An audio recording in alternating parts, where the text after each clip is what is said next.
Bismillahirrahmanirrahim. Alhamdulillah alamin. Allahumma salli ala Muhammad wa ala ali Muhammad. Salam alaikum wa rahmatullahi wa barakatuh. Mes chers frères et sœurs en humanité, j'espère que vous allez bien. Au nom d'Allah, le tout miséricordieux, le très miséricordieux, paix et bénédiction au prophète Mohammed ainsi qu'à sa famille et ainsi qu'à vous-même. Et louange et remerciements au Seigneur de l'univers, au Seigneur des mondes. Je reviens vers vous sur cette courte vidéo pour vous parler des 7 esprits, le chiffre 7.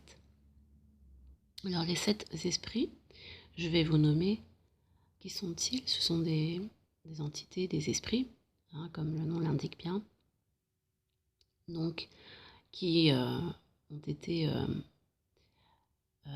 mis sur Terre, on va dire ça comme ça, pour la création de la Terre, pour la création de l'univers, voilà, qui ont assisté, donc entre guillemets,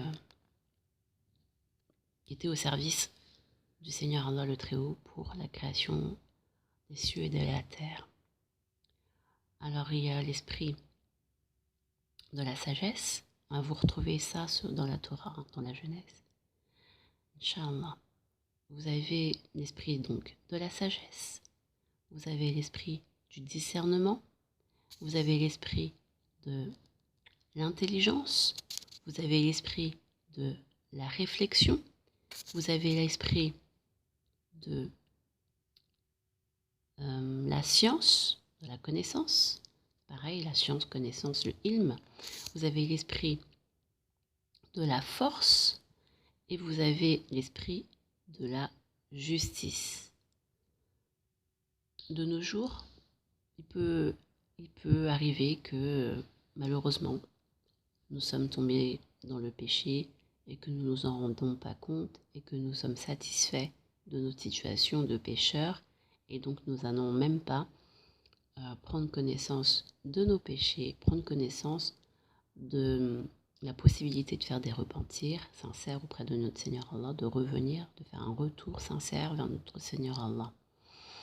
Pourquoi on n'a pas conscience? Parce qu'en fait on n'a pas conscience qu'il existe dans cet univers, partout, sur cette terre, partout, dans les plantes, dans les arbres, en nous-mêmes. C'est pour ça que notre Seigneur Allah le Très-Haut, il dit dans le Coran, vous n'avez pas vu les signes en vous-même de la puissance d'Allah. Donc en nous-mêmes, nous avons des signes, des avertissements, des ayats, des indices qui nous montrent en fait notre lien, notre soumission, notre dépendance à notre Seigneur Allah le Très-Haut. Et notre dépendance, on la voit parce que quand on fait des péchés et qu'on ne s'en rend pas compte et qu'on est dans l'insouciance, qu'on ne va pas vers le chemin de la repentance auprès de notre Seigneur Allah, qu'on ne va pas vers le retour de notre Seigneur Allah le Très-Haut, qu'on s'enorgueillisse et qu'on pense être dans le bon chemin, etc. On n'a plus le discernement, en fait, on ne réfléchit plus de manière intelligente, on se laisse embarquer dans des manipulations sataniques. Ça peut être des choses de l'ordre du subtil, comme des choses de l'ordre de l'apparent. Et c'est pour ça qu'il est intéressant et très important de connaître les lois, les commandements de notre Seigneur Allah et de toujours être attaché au Coran pour ne pas dévier du chemin de la repentance et être toujours dans la conscience et non pas dans l'inconscience et non pas dans l'insouciance. Parce que quand on est dans l'insouciance, dans l'inconscience, on peut se détourner du chemin de repentir. Alors que le but, nous sommes tous des pécheurs, mais au moins se rendre compte et revenir vers notre Seigneur Allah le Très-Haut pour demander pardon et faire mieux de jour en jour. Inch'Allah, amin, je sais ce que je nous souhaite. N'hésitez pas donc à dire tout au fond de votre cœur, en ayant la forte intention, le kavana comme on dit dans la Torah, le Kavana, l'intention de demander à votre Seigneur Allah le Très-Haut le pardon pour vous-même, pour vos proches, pour vos enfants, pour vos parents, pour pour vos frères et sœurs, et pour les croyants, les croyantes qui rentrent dans votre demeure, pour les croyants, les croyantes sur cette terre, dans l'univers, partout dans le monde. Et également de penser aux défunts, aux personnes qui sont déjà parties. Demandez à votre Seigneur Allah de Très-Haut.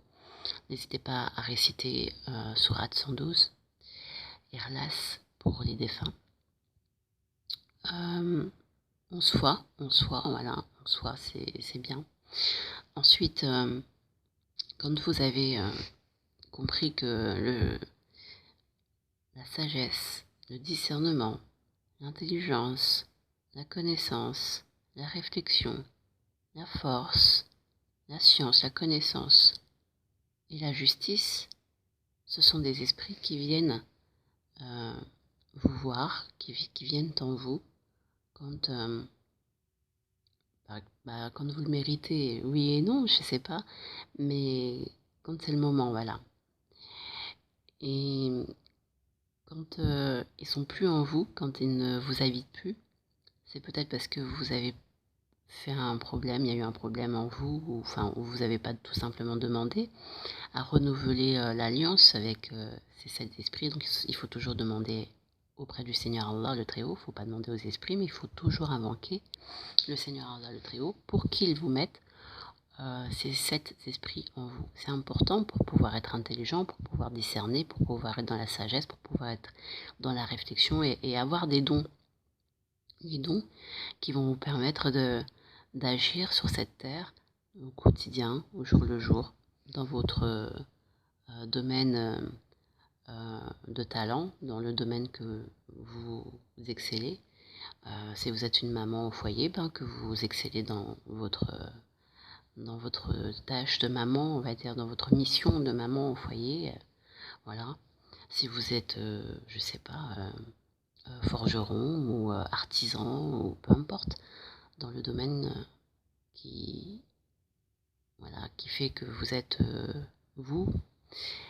Et de nos jours, on s'habille de faux vêtements et on est des fausses personnes.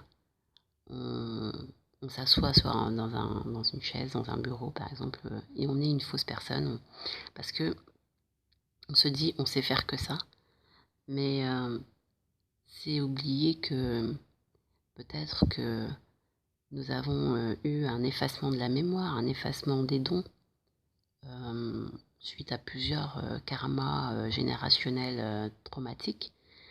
Et peut-être que des fois ça vient pas de vous, mais ça vient de l'héritage d'ancêtres. Donc vu qu'il y a eu un gros problème, on a un gros problème d'idolâtrie, surtout en ce moment, dans nos sociétés, d'idolâtrie, de blasphème, de mensonges, etc. Donc ça empêche également la venue des talents, des sept esprits. Et donc c'est pour ça que nous travaillons beaucoup le monothéisme pur ensemble, et grâce par la permission et la grâce d'Allah. Et nous essayons de comprendre le mieux possible qu'est-ce que c'est que le monothéisme pur et d'appliquer dans nos vies au jour le jour, dans nos cœurs. Inch'Allah, Amin, que Dieu nous assiste pour tout ça. Et ensuite, après ce travail de purification, après ce travail, c'est toujours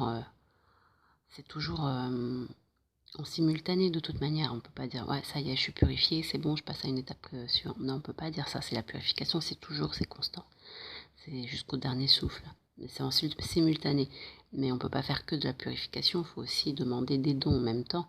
Donc là, nous sommes dans une étape où je vous invite à demander les dons, à demander les sept esprits à notre Seigneur Allah le Très-Haut pour vous, pour vous-même, pour vos enfants, pour votre famille, pour tous les croyants, qu'ils soient renforcés en esprit avec les sept esprits, afin que nous ayons la sagesse, le discernement, la réflexion, la justice, la connaissance, la force, l'intelligence, le savoir, voilà. Je nous le souhaite à nous tous. Amin. Prenez soin de vous et n'hésitez pas à demander pardon à votre Seigneur Allah et à demander les 7 esprits pour servir le Seigneur Allah le Très-Haut. Bien sûr, ce n'est pas pour avoir les 7 esprits et pour s'enorgueillir et faire n'importe quoi, non. C'est pour, dans l'intention, dans la bonne intention, de servir le Très-Haut convenablement. Parce que quand on est affaibli, qu'on est un peu foufou dans la tête, qu'on ne sait rien faire, qu'on ne sait même pas faire une vidéo propre, par exemple, qu'on n'a pas le temps de faire les choses correctement, qu'on fait un travail bâclé, un travail sale, une vidéo qui n'est pas attractive ou des choses comme ça, c'est peut-être parce qu'il nous manque des dons. D'accord. Donc, subhanallah, pour enlever les choses mauvaises, pour nous purifier, subhanallah wa bihamdi, donc on enlève les choses mauvaises, on demande pardon à notre Seigneur, parce que Allah le Très-Haut est pur, et nous voulons nous purifier. Alhamdulillah, on demande à notre Seigneur donc le remerciement, on le remercie, on le loue, pour qu'il puisse nous mettre les attributs, cet attribut divin en nous, et Allah Akbar,